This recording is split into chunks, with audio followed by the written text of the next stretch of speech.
Hey, welcome back. Kevin Krull here again for another segment of tips and techniques. For today's segment, I'm going to show you how I make my power sanding arbors. Now, I'm just going to be using cut off piece of a 2x2 wood stake, cut off piece of a 2x4, and I've been using these power sanding arbors for quite a few months now. They work pretty good. The only problem I do have is I use a little bit too small of a bolt when I made them. So if I get a little bit of a catch with the sandpaper, it can bend out of shape and start wobbling, which, that's not good. So what I'm going to be doing is upgrading to a 1/4 inch by 3 inch carriage bolt, and just using basic hex nuts and cut off pieces of a mouse pad. So stick around and I'll show you how I make them. Thanks for watching.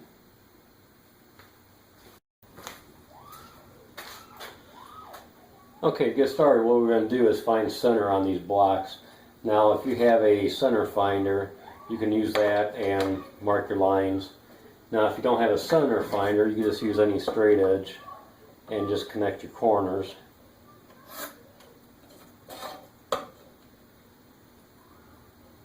It doesn't have to be exact.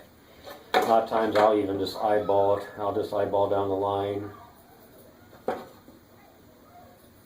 That's usually close enough. Go ahead and mark it on this one here too.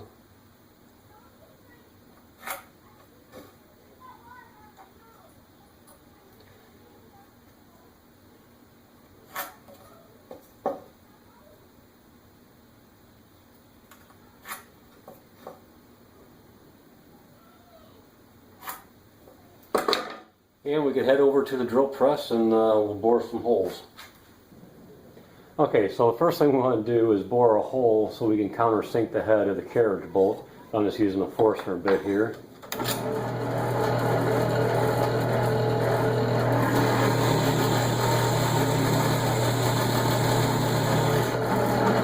That should be deep enough. We'll go ahead and do it on this one here too.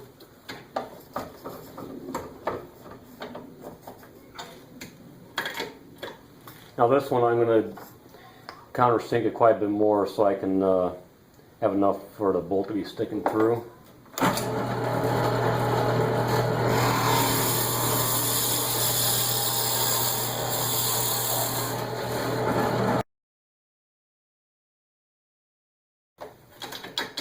And we'll go ahead and drill through this piece.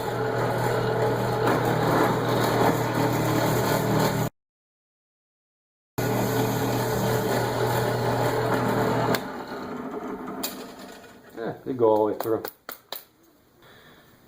Okay, for this turning I'm not going to be using any special tools. I'm just going to be using the spur drive here. We'll just use the hole we bored through and use a cone center. That just fits into the hole that I bored with the Forstner bit.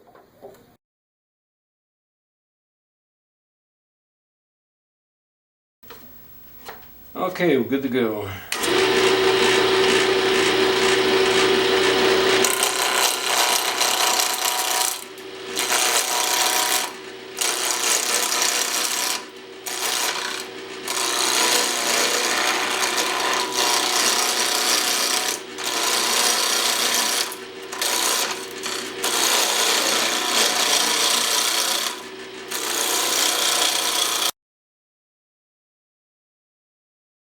Just doing some pull cuts on the ends to clean them up, square them up.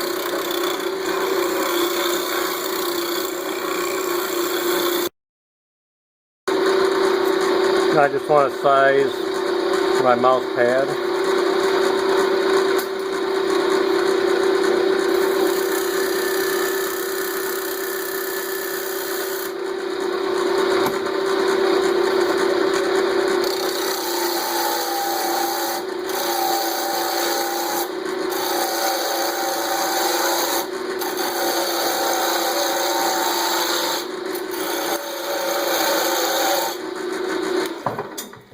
Now for this one, since I'm turning it in the what they call the faceplate orientation, you have the end grain that's perpendicular to the bed. I will be turning from the smaller diameter up to the larger diameter, just like you would in bowl turning. And I hate working with pine. I always get all this tear out. You have to make really light cuts to keep from getting torn end grain.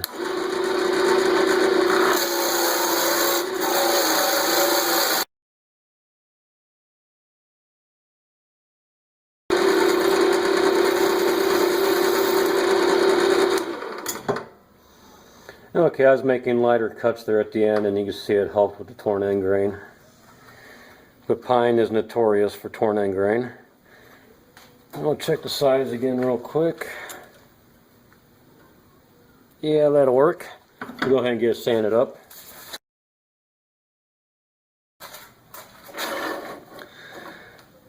I'm going to go ahead and square off the end here a little bit more.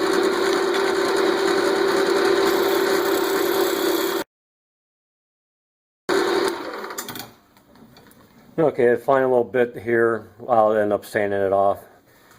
Actually, I'll use a chisel first. Let me get to that. You just start with a chisel and just pare it off.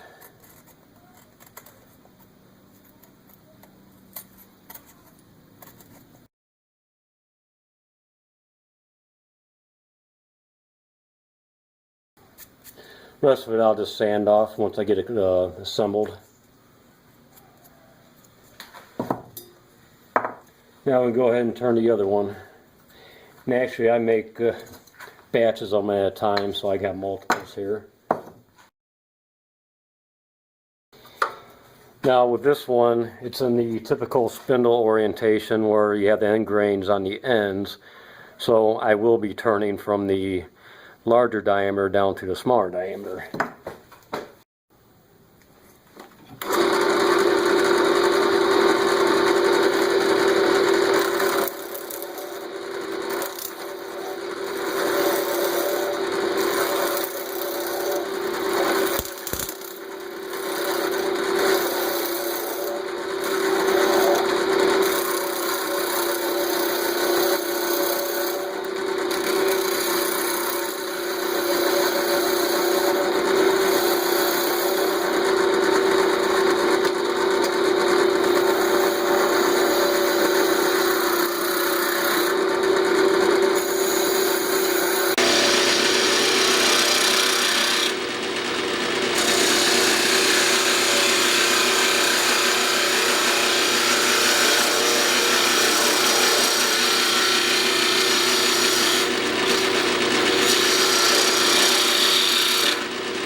Yeah, it's good enough. Now I'll just saw off the remainder here with a coping saw.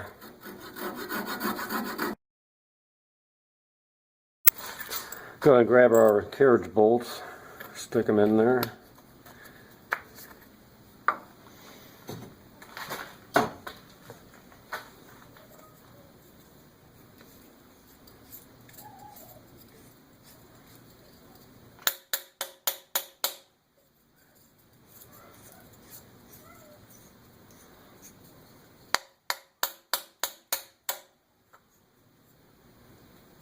Ah! I did that one backwards. Ah, jeez, oh Pete.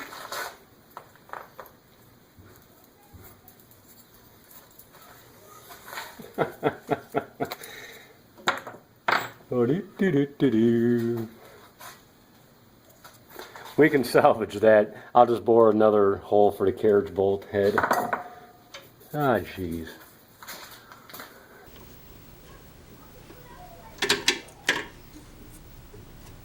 Get that lined up somewhat.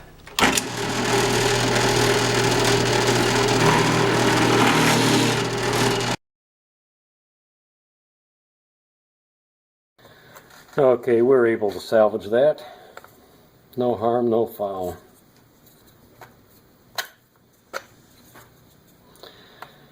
So you can see the head is recessed. And what we can do here is go ahead and pre-assemble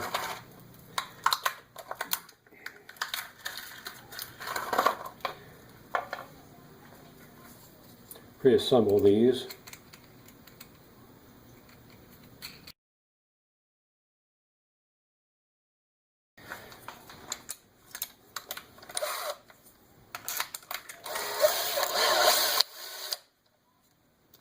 Yeah, it's a lot stiffer.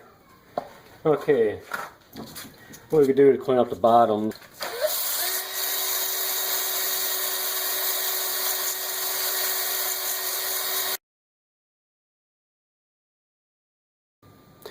Okay, off camera I went ahead and turned the remaining two that I had, and that's the orientation you want. You don't want the recess at the top, because otherwise you won't be able to tighten down your nut real securely. So what I'm going to do now is attach the mouse pads. Now what I have here is just 5-minute epoxy. You can use any epoxy, and you can even use CA glue.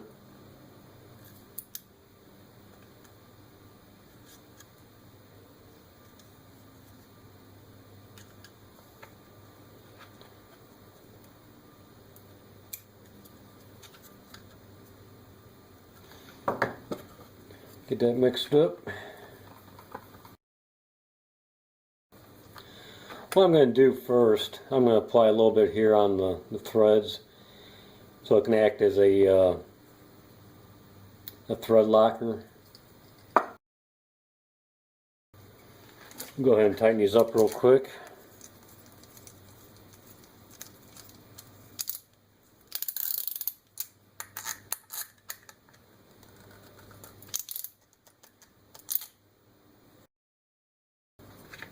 Then we'll just apply some of the epoxy on the bottoms here.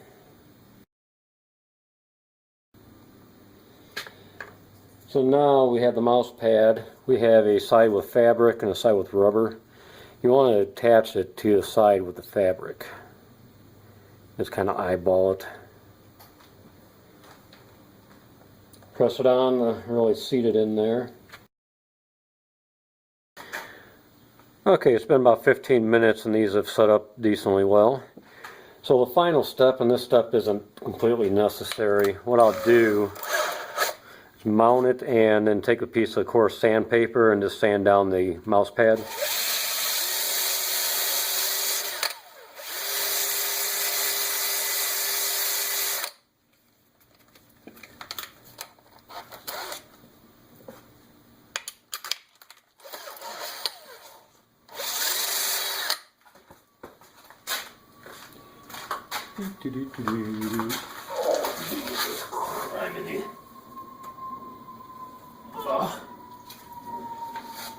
Too old for that crap.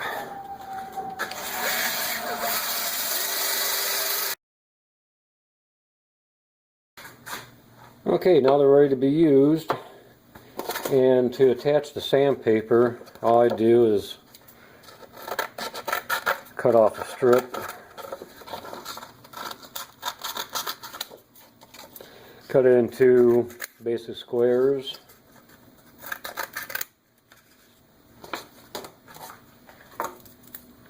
Then this here is just double-sided carpet tape, indoor-outdoor carpet tape. It works really well.